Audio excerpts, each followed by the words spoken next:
வினைச்சல் YouTube நேயர்கள் அனைவருக்கும் வணக்கம். கடந்த வாரம் தமிழகத்தில் நடந்த முக்கிய நிகழ்வுகளை பற்றி இந்த காணொலியில் நாம் பார்க்கலாம்.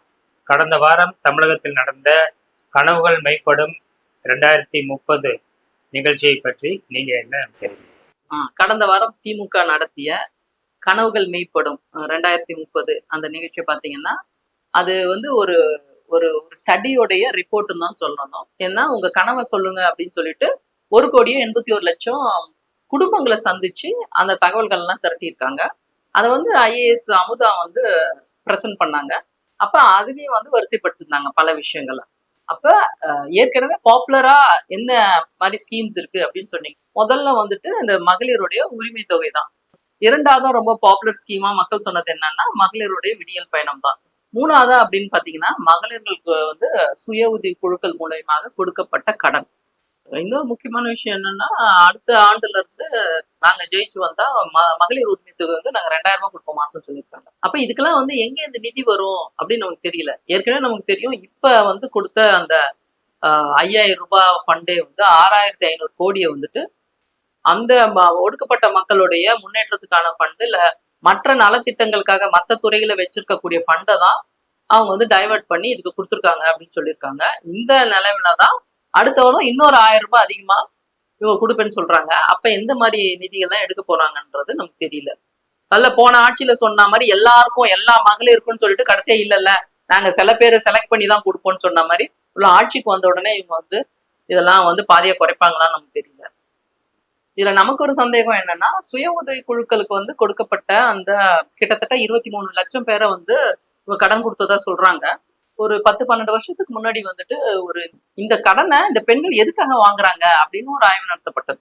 அதுல பாத்தீங்கன்னா எல்லாமே என்னுடைய மகனுக்கு ஒரு வாகனம் வேணும், என்னோட வீட்டுக்கார் அவருக்கு வண்டி வாங்கணும்னு கேட்டாரு, என்னுடைய பெண்ணுக்கு நகை வாங்கணும்னு கொடுத்தேன். இப்படி இவங்களுக்கானது எதுவுமே அந்த கடன் கிடையாது. இல்ல இந்த கடனை வச்சு அவங்க ஒரு தொழில் பண்ணாங்களான்னா அதுவும் இல்லை. அதுல இருந்து ஏதாவது லாபம் வாங்கினாங்களான்னா அதுவும் இல்லை. இல்ல ஒருவேளை இவங்க சேவிங்ஸ் ஏதாவது வச்சிருக்காங்களான்னா அதுவும் இல்லை. அப்ப இந்த பெண்கள் வாங்கின எல்லா கடனுமே திருப்பியுமே குடும்ப நபர்களுக்காக தான் வாங்கியிருக்காங்க. கணவருக்கோ பிள்ளைகளுக்கோ வாங்கியிருக்காங்க. அதை கட்ட முடியாம ஏற்கனவே உழைப்பாளியாகவும் வீட்லயும் எந்த கட்டணமும் இல்லாம வேலை செஞ்சுட்டு அடுத்த கடன் கட்ட முடியாமையும் ஒரு பெரிய மன உளைச்சலுக்கு உள்ளானாங்க. அதனால இப்ப இருக்கக்கூடிய இந்த திட்டத்துல இப்ப 23 லட்சம் பயனாளிகள் இருக்காங்க அப்படின்னு சொன்னா கண்டிப்பாக இந்த அரசு ஒரு ஆய்வு நடத்தணும். அதுல எதுக்காக இந்த பெண்கள் இந்த கடனை வாங்குறாங்க. கனவுகள் மெய்ப்படும் 2030 நிகழ்ச்சியை ஒட்டி முதல்வர் ஸ்டாலின் அவர்கள் அறிவித்த 14 அம்ச திட்டத்தை பத்தி நீங்க என்ன நினைக்கிறீங்க? உங்க கனவை சொல்லுங்க அப்படின்ற இந்த திட்டத்தின் மூலயமா திரட்டின தகவல்கள் அடிப்படையில ஒரு 14 அம்ச திட்டத்தை திமுக அரசு வெளியிட்டு இருக்காங்க. இதுல நம்ம எதுல இவங்களுக்கு முரண்படுறோம் அப்படின்னு சொன்னீங்கன்னா, கேன்சரு, பிபி, இந்த மாதிரி சுகரு இதெல்லாம் ரொம்ப ஏர்லியா முன்னாடியே நம்ம கண்டுபிடிக்கிற மாதிரியான இந்த மாதிரியான ஒரு டெஸ்ட் இப்போ மாஸ்டர் செக்அப் மாதிரி அதெல்லாம் பண்ணணும் அப்படின்னு சொல்லியிருக்காங்க. நாம என்ன கேட்குறோம்னா, ஏற்கனவே குடி நோயாளிகள் அதிகமா இருக்கிறாங்க, குடிக்கிறாங்க இல்லையா? இந்த குடி நோயாளிகளை ஏர்லியா டிடெக்ட் பண்ணி இவங்க லிவர் கெட்டு போயிருக்கா இல்ல என்னென்ன பார்ட்ஸ் எல்லாம் கெட்டு போயிருக்கு அப்படின்னு ஏதாவது ஒரு ஸ்கீம் கண்டிப்பா கொண்டு வரும். ஏன்னா அதுல ஒரு பெரிய கொள்ளை லாபம் அரசாங்கத்துக்கு போயிட்டு இருக்கு. அப்படி இருக்க பட்சத்துல ஒரு தரமற்ற சாராயத்தை தான் இவங்க மக்கள் கொடுத்துட்டு இருக்காங்க. அப்ப தே ஆர் ஆப்ளிகேட்டட், இல்லைன்னா அவங்க கடன் பட்டிருக்காங்க அந்த அந்த குடிகாரர்களுக்கு. அடுத்தது இந்த மென்டல் இன்ஸ்டிடியூஷன்ஸை சொல்றாங்க. நிறைய அந்த மனநல காப்பகங்கள்லாம் கொண்டு வரணும்னு சொல்லிட்டு, அது இல்லாம அந்த மனநலம் கவுன்சிலிங்கும் கொடுக்கணும் அப்படின்னு அதுல போட்டிருக்காங்க. அப்ப நம்ம என்ன சொல்றோம், அதே தான் டி அடிக்ஷன் சென்டர்ஸை பத்தி இதுல பேசவே இல்லை. குடிநோயாளிகளுக்கு கவுன்சிலிங் கொடுக்கணும், அவங்கள மாற்றணும், இப்படியான விஷயங்கள். அந்த மாதிரி குடி நோயாளிகளாக அவங்க குடும்பத்துல இருக்கவங்க பாதிக்கப்படுவாங்கல்ல, அந்த குழந்தைகள், மனைவிகள், அவங்க எவ்வளவு மன உளைச்சலுக்கு உள்ளாகிறாங்க, அவங்களுக்கான கவுன்சிலிங் பத்தியும் சரி இத பத்தி எல்லாம் எதுவுமே அவங்க பேசல. இப்போ பள்ளி மாணவர்கள், மாணவிகள் இது மாதிரி எல்லாருமே ஏதோ ஒரு வகையில ஒரு போதைக்கு அடிமையாயிருக்காங்க. அப்ப இந்த போதை பொருள் பழக்கத்துக்கும் குடிய பத்தியும் இந்த உடல் நலத்தை பத்தி இவங்க பேசுறப்ப மெடிக்கல்லயும் வரல, அந்த மாதிரி ஒரு மென்டல் ஹெல்த்லயும் வரல. திமுக இந்த குடி நோயாளிகளுடைய பிரச்சனைகளை அட்ரஸ் பண்ணணும். இன்னொரு பெரிய விஷயம், எல்லா இன்ஸ்டிடியூஷன்ஸ்லயும் இவங்க என்ன சொல்றாங்கன்னா, ஆர்டிபிஷியல் இன்டெலிஜென்ஸ் லேப்ஸ் கொண்டு வர போறோம். ஏன்னு சொல்லக்கூடிய செயற்கை நுண்ணறிவு லேப்ஸை நீங்க கொண்டு வரது இருக்கட்டும். முதல்ல அந்த பள்ளிக்கூடங்கள்ல கழிப்பிடங்கள் இல்லை. கிராமப்புறங்கள்ல நீங்க பள்ளிக்கூடத்துக்கு போனீங்கன்னா பல பள்ளிக்கூடங்கள் உடஞ்சு விடுற மாதிரி இருக்கு. அதுல இருக்கக்கூடிய கழிப்பிடங்கள் எல்லாம் பாத்தீங்கன்னா அங்க இருக்கக்கூடிய மாணவர்களை வேலை வாங்கி அதெல்லாம் வந்து சுத்தம் பண்ணிட்டு இருக்காங்க. அதுக்கு கூட ஆட்களை நியமிக்கிறதுக்கு வந்து ஆட்களை நியமிக்கிறதே இல்லை. ஏன்னா அந்த அளவுக்கு அரசாங்கத்துல பணம் பற்றாக்குறை இருக்குன்னு சொல்லிட்டு இருக்காங்க. அப்ப ஒரு பள்ளிக்கூடத்துக்கு தேவையான அடிப்படை இன்ஃப்ராஸ்ட்ரக்சரான வகுப்புகள்ல, உடஞ்சு விடாத வகுப்புகள்ல கொஞ்சம் அப்புறமா வந்து குடி தண்ணீரும் அங்க இல்ல, பிளஸ் டாய்லெட்டுக்கு யூஸ் பண்றதுக்கும் வாட்டரே இல்லை. இதுல வந்து பள்ளி குழந்தைகளே பாத்தீங்கன்னா பெண்கள் தான் ரொம்ப பாதிக்கப்படுறாங்க. ஸோ அவங்க மாதவிடாய் காலத்துலாம் பாத்தீங்கன்னா ஸ்கூல்ல வந்துட்டு அந்த ஒழுங்கான டாய்லெட்ஸ் இல்லாததுனால கிட்டத்தட்ட 10 மணி நேரம் கிட்ட அவங்க டாய்லெட்டை யூஸ் பண்ணாம ஒரு பல வந்து உடல் உபாதைகளுக்கு அவங்க உள்ளாகிறாங்க. அதனால தமிழகத்துல இருக்கக்கூடிய பள்ளிகள்ல வந்துட்டு டாய்லெட் ஃபெசிலிட்டிஸ் ஒழுங்கா இருக்கா, இந்த பள்ளிக்கூடங்கள் அந்த பில்டிங்ஸ் ஒழுங்கா இருக்கா, அதுல போதிய வந்துட்டு ஆசிரியர்கள் இருக்காங்களா, போதிய பணியாட்கள் இருக்காங்களா அப்படின்ற ஒரு அடிப்படையான விஷயங்களை நம்ம இன்னும் அட்ரஸ் பண்ணாத நிலையில நீங்க வந்து ஏஐ லேப்ஸ்ன்னு சொல்றது வந்துட்டு உண்மையிலே வந்துட்டு எல்லாருக்கும் ஒரு நகைச்சுவை மாதிரி தான் இருக்கு. இதுல வந்து முதலமைச்சர் ஸ்டாலின் அவங்க பேசினப்ப சொன்னாங்க, இந்த மாதிரி ஏதாவது ஒரு திட்டம் இல்ல ஒன்றுக்கு மேற்பட்ட திட்டங்களால ஒவ்வொரு குடும்பமும் பயனடைஞ்சிருக்காங்க அப்படின்றத நான் ரொம்ப பெருமையோட சொல்லிக்கிறேன் அப்படின்லாம் அவர் சொன்னாரு. நம்ம என்ன சொல்றோம்னா, எப்படி எல்லார் வீட்லயும் ஏதோ ஒரு நலத்திட்டம் போனா மாதிரி எல்லார் வீட்லயும் சாராயம் போயிருக்கு, யாரோ ஒருத்தர் குடிகாரரா மாறி இருக்காங்க, பிள்ளைகள் கூட போதைப் பொருட்கள் வந்து பயன்படுத்துற அளவுக்கு பள்ளி மாணவர்கள் அளவுக்கு போயிருக்கு. இதை நீக்கிறதுக்கு ஏதாவது வந்து இவங்க முயற்சி எடுத்தாங்களா, ஃபர்ஸ்ட் அதை வந்து அக்னாலேஜ் பண்றாங்களா, இந்த மாதிரி ஒரு பிரச்சனை இருக்கு, இது வந்து பரவலா இருக்கு அப்படின்றது எல்லாருக்குமே தெரியும் தமிழ்நாட்டுல. அதனால வன்முறைகள் இப்ப எவ்வளவு தூரம் நமக்கு தெரியும். இப்ப தண்ணி அடிச்சுட்டு போய் எப்படி வெட்டினாங்க, இப்ப ரீசெண்டான இஷ்யூஸ்ல பாக்குறோம். இப்ப ஒண்ணு இல்ல, பல இஷ்யூஸ பாக்குறோம். அதை பத்தியே வந்து பேசாம அதை வந்து கடந்து போன ஒரு முதலமைச்சர் அடுத்த விஷயத்த ஒரு முக்கியமான விஷயம், பள்ளிகள் தோறும் மாணவர்கள் வந்து சாதியின் மோதல்கள் நிறைய நிகழ்ந்துட்டு இருக்கு. அதை ஒட்டி நமக்கு தெரியும். ஒரு மேனாள் நீதிபதி சந்துரு கூட வந்து ஒரு ரிப்போர்ட் பிரசன்ட் பண்ணியிருக்காரு. அதெல்லாம் வந்து இம்ப்ளிமெண்ட் பண்ணாங்களான்னா இல்ல இல்ல இல்ல இந்த இந்த அரசாங்கத்துல நாங்க பண்ணுவோம் அப்படியான ஒரு உறுதிமொழி கூட இல்ல. அவன் அடுத்ததா பார்த்தோன்னு சொன்னீங்கன்னா வயலன்ஸ், அதாவது ஸ்டேட் ஸ்பான்சர்ட் வயலன்ஸ் சொல்லுவோம்ல, இந்த போலீஸ் நடத்தக்கூடிய அட்ராசிட்டி. இப்பதான் நம்ம அஜித் குமாரை நம்ம பார்த்தோம், எப்படி வந்து அந்த கோயில் வளாகத்துல வச்சு அடிச்சு கொன்னாங்கன்னு. 2 நாளைக்கு முன்னாடி பாத்தீங்கன்னா ஆகாஷ்ன்ற ஒரு அந்த பையன் அப்படின்னு. இப்போ அது மாதிரி தொடர்ந்து இந்த ஸ்டேட் ஸ்பான்சர்ட் வயலன்ஸ், அதாவது கஸ்டோடியல் டெத்து, அதை வந்து அதுக்கான நம்ம கைட்லைன்ஸ் எல்லாம் ஃப்ரேம் பண்ணாங்க. உள்ள வர்றதுல இருந்து போறதுல இருந்து கேமரா இருக்கிற எல்லா காவல் நிலையத்திலயும் கேமரா வச்சிருக்கணும், அந்த கேமரா இருக்கிற இடத்துலதான் வந்து அவங்கள வந்து இன்ட்ராகேட் பண்ணணும், பல கைட்லைன்ஸ் எல்லாம் நாங்க கொடுத்துருக்கோம்னு சொன்ன பிறகும் முந்தா நாள் கூட வந்துட்டு அந்த இளைஞரை போலீஸ் வந்து கொலை பண்ணியிருக்காங்க. இந்த ஹோம் மினிஸ்டர்ன்னு சொல்லக்கூடிய இந்த போலீஸ் இருக்கக்கூடிய இந்த துறை வந்து முதல்வர் கீழே தான் இருக்குது. அவங்க கட்டவிழ்த்து விடக்கூடிய அந்த வன்முறைன்றது பத்தி எந்த கேள்வியும் இல்லை. இதுக்கு வந்து அரசாங்கம் பொறுப்பு எடுத்துக்கவும் இல்லை. அப்ப அதை குறைக்கிறத பத்தியோ இல்ல அந்த காவல்துறையை வந்து எப்படி சீரமைக்க போறோம், அவங்களுக்கான கவுன்சிலிங், மென்டல் கவுன்சிலிங், அவங்களுக்கான பிரச்சனைகளை எப்படி நீக்க போறோம், அதை பத்தி எல்லாம் எதுவுமே இதுல பேசப்படல. மகாபலிபுரத்தில் தவேக கட்சியினர் நடத்திய மகளிர் தின விழாவை பற்றிய உங்களுக்கு கருத்து என்ன?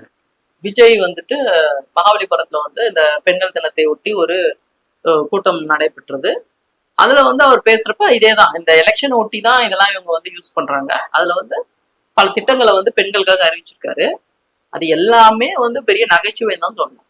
ஏன்னா அதுக்கு போன கூட்டத்துல வரைக்கும் நாங்க இந்த மாதிரி 2000 ரூபாய் கொடுக்கறது, 1000 ரூபாய் கொடுக்கறது, இந்த மாதிரி பணமா இந்த இலவசங்களா கொடுக்கறத வந்து அவாய்ட் பண்ணணும், இதுக்கெல்லாம் நிதி இல்லை, இதெல்லாம் ஒரு தவறான திட்டம்னு சொல்லிட்டு இப்ப வந்து நாங்க 2500 ரூபாய் கொடுக்குறோம் மகளிருக்கு, அதான் வேற வேற பேர்ல ஓல்டு வைன் இன் நியூ பாட்டில்ன்ற மாதிரி பழைய அந்த இவங்களோட திட்டங்களே, டிஎம்பியோட திட்டங்கள், ஏடிஎம்பியோட திட்டங்கள், இன்னும் கேட்டா ஆந்திரால இருந்து இருக்கக்கூடிய ஸ்கீம்ஸ் எல்லாத்தையும் எடுத்து அதுக்கு ஒரு லேபிள் ஒட்டி தாய்மாமன் ஸ்கீமு, அண்ணன் ஸ்கீமு, அக்கா ஸ்கீமுன்னு ஒரு பேரை சொல்லி அது வந்து உங்களுக்கு ஒரு குழந்தை பிறந்ததுன்னா நாங்க ஒரு சவரன் போடுறோம், கல்யாணம்னு சொன்னா பட்டு புடவை கொடுக்குறோம், அப்புறமா அதுக்கு ஒரு காசு கொடுக்குறோம், தாய்மாமா சீர் செய்யறோம்.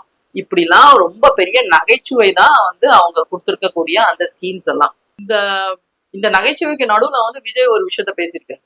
அவரு நோக்கி எழுந்த கேள்விகள் என்னன்னா, இதுக்கெல்லாம் எப்படி வந்து நிதி திரட்டுவீங்க நீங்க? எங்க இருந்து இந்த நிதி வரும் அப்படின்றப்ப, ரொம்ப யாரும் எதிர்பார்க்காத ஒரு ஒரு பதில் அவர் சொன்னாரு. என்னன்னா, ஸ்டாலின் டாக்ஸ்ல இருந்து வந்து இதை நாங்க எடுத்து வந்து மக்களுக்கு கொடுப்போம் இந்த பணத்தை அப்படின்னு. அப்ப அந்த ஸ்டாலின் டாக்ஸ்ன்றது நிறைய பேருக்கு இது ஒன்றும் புரியல. அது என்னன்னா 2014 வந்து ஜெயந்தி டாக்ஸ்ன்னு சொல்லிட்டு மோடி வந்து அந்த தேர்தல் பிரச்சாரத்துல வந்து காங்கிரஸ்க்கு எதிரான ஒரு விஷயத்த அவங்க பேசினாங்க. அந்த ஜெயந்தி டாக்ஸ் என்னன்னு சொன்னா அது வேற ஒன்றும் கிடையாது. அப்ப ஜெயந்தி நடராஜன் வந்துட்டு மத்தியில வந்து அமைச்சரா இருந்தாங்க. அவங்க வந்து சுற்றுச்சூழல் மற்றும் வனத்துறையினுடைய அமைச்சரா இருந்தாங்க.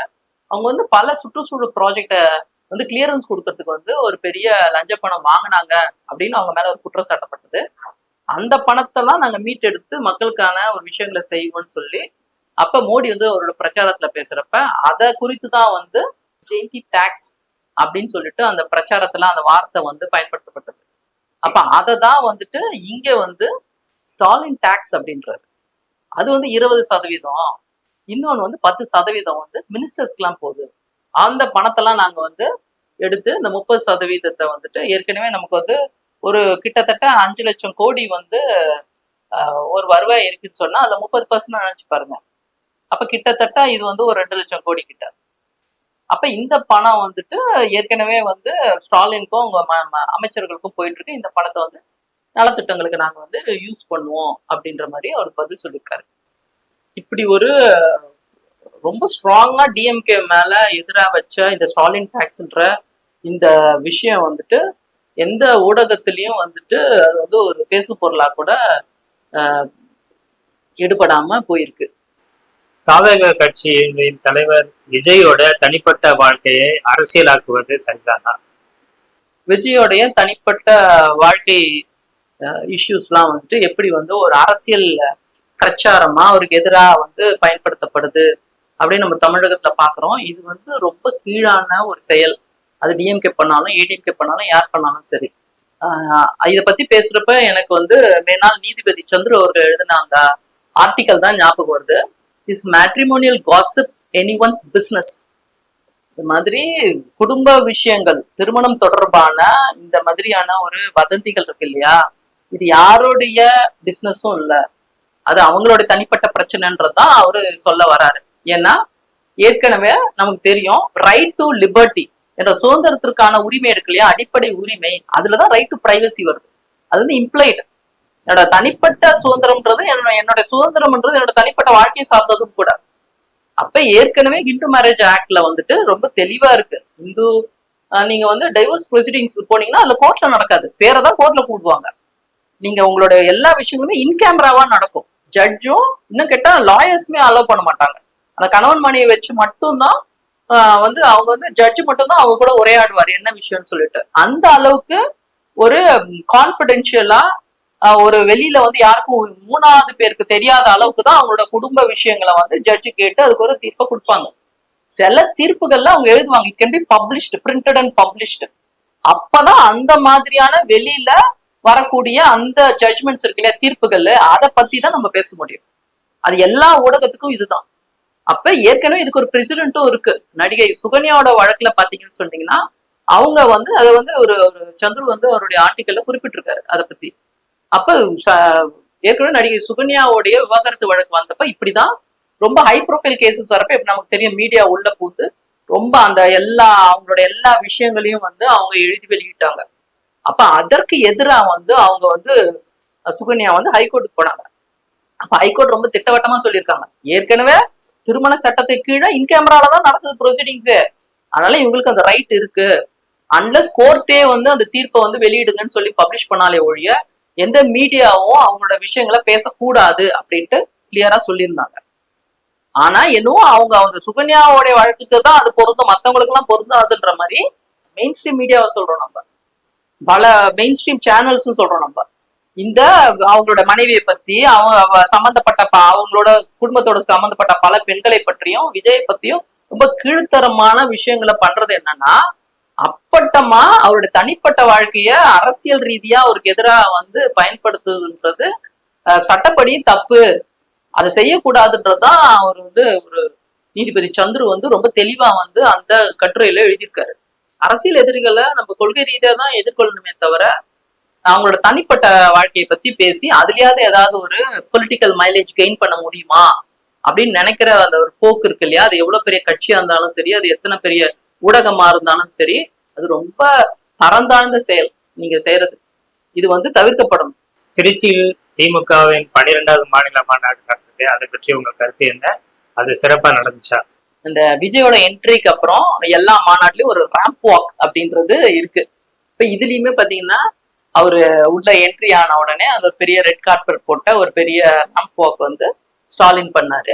வந்துட்டு அவர் பேச்சுல கூட பாத்தீங்கன்னு சொன்னீங்கன்னா பிஜேபியை பத்தி ரொம்ப பெருசா எந்த இடத்துலயுமே தாக்கல. எடப்பாடியார் எடுத்துட்டு போய் அவரோட அதிமுக கட்சியை வந்துட்டு பிஜேபி அடமானம் வச்சுட்டாரு. தமிழ்நாடு மட்டும்தான் பிஜேபிக்கு அவுட் ஆஃப் கண்ட்ரோல். அவருடைய ஸ்பீச் பாத்தீங்கன்னு சொன்னீங்கன்னா யூஸ்வலா வந்துட்டு ரொம்ப ரொம்ப ஆங்கிலம் கலக்காம பிளஸ் ஓரளவுக்கு கொள்கை ரீதியா ரொம்ப நிறைய பேசுவாங்க. ஆனா இந்த மாநாட்டுல நீங்க பாத்தீங்கன்னு சொன்னீங்கன்னா அது யாருடைய மாஸ்டர் பிளான்னு தெரியல. ஒரு இளைஞர்களையும் நீங்க கவர்ற மாதிரி நீங்க பேசணும் அப்படின்றப்ப அந்த எங்களோட ஆட்சி அப்படின்றப்ப அவர் சொல்ற கிரிக்கெட் எல்லாம் பத்தி ஒரு ஊமை சொல்லி இந்த லாஸ்ட் பால்ல 6 அடிக்கிற மாதிரி தான் நாங்க ஒரு கிராண்ட் பினிஷ் கொடுப்போம்.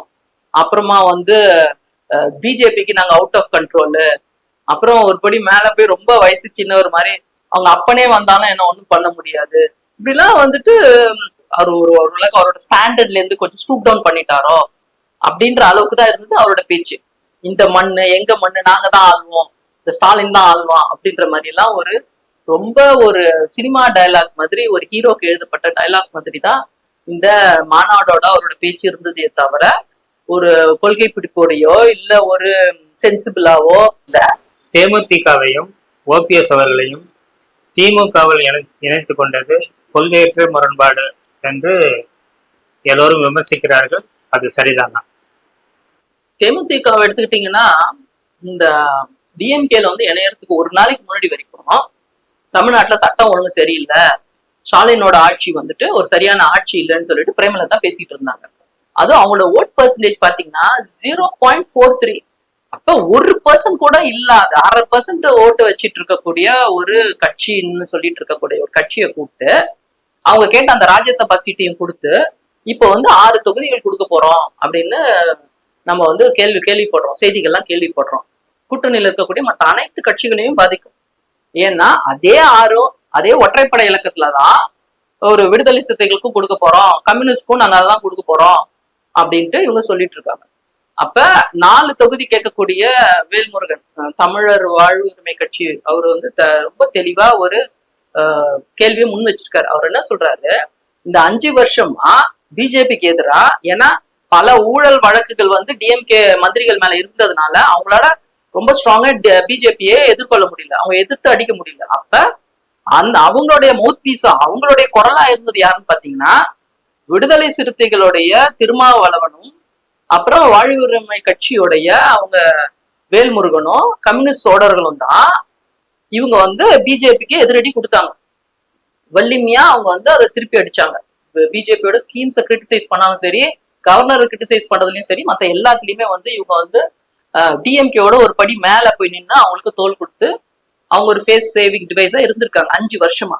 அப்ப இந்த கட்சிகளை நீங்க ஈக்குவலா தேமுதிகவோட ட்ரீட் பண்ணதில்ல, அதை விட கீழே ட்ரீட் பண்றீங்கன்னு சொன்னா அப்ப டிஎம்கேவோடைய கிரெடிபிலிட்டி வந்து டிஎம்கேவை நோக்கி இது நீங்க ஏதாவது கொள்கை பிடிப்பு இருக்கா அவங்களுக்கு, இல்ல வேற ஏதாவது சாதி பாலிடிக்ஸ் போறதா சொல்றாங்க, தெலுங்கு சாதியோட அங்க பாலிடிக்ஸ் போயிட்டு இருக்குன்னு சொல்றாங்க. அப்ப அதெல்லாம் நம்ம நம்ப வேண்டியதானே இருக்கு. இன்னும் கேட்டா தோழர் திருமாவளவன் எடுத்துட்டீங்கன்னு சொன்னீங்கன்னா இன்னைக்கு தமிழகத்திலே வந்துட்டு ஒரு இன்டெலக்சுவலா ஒரு டயலாக் வந்து பிஜேபிக்கு எதிராக ஆர்எஸ்எஸ்க்கு எதிராக ஒரு இன்னைக்கு பேசக்கூடியவர், ஸ்ட்ராங்கா கொள்கை பிடிப்பா நாங்க என்னவா இருந்தாலும் ஒரு ஆன்டி பிஜேபி ஸ்டாண்டை இன்னை வரைக்கும் எடுத்துட்டு இருக்கக்கூடிய ஒரு நபரை வந்து 6 சீட்டு கொடுப்போம் அப்படின்னு சொன்னா இது வந்து எவ்வளவு ஒரு அறம் இல்லாத ஒரு செயல். கொள்கை பிடிப்போட நின்ற உங்களுடைய கூட்டணி கட்சிகள் இருக்க எல்லாரையும் அவமானப்படுத்துற மாதிரி ஓபிஎஸ் சேர்த்துக்கிறது, தேமுதிகவை சேர்த்துக்கிறது, கூட்டணி கட்சிகளை வந்து இந்த மாதிரி அவங்க வந்து நடத்துறதுன்றது திமுகவுக்கு ஒரு லாங் ரன்ல வந்துட்டு இது நல்லதில்லை. கம்யூனிஸ்ட் தோழர்களுக்கும் அப்புறம் விடுதலை சிறுத்தைகளுக்கும் 2 இலக்க எண்கள்யாவது அவங்களுக்கு வந்து அவங்களுக்கு சீட்டை கொடுத்து அவங்களுக்கு உரிய மரியாதை வந்து இவங்க கொடுக்கணும் அப்படின்னு தான் நம்மளை போன்றவர்கள்லாம் எதிர்பார்க்கிறோம். இதுவரை உங்கள் கருத்துக்களை பகிர்ந்து கொண்டதற்கு நன்றி. வணக்கம்.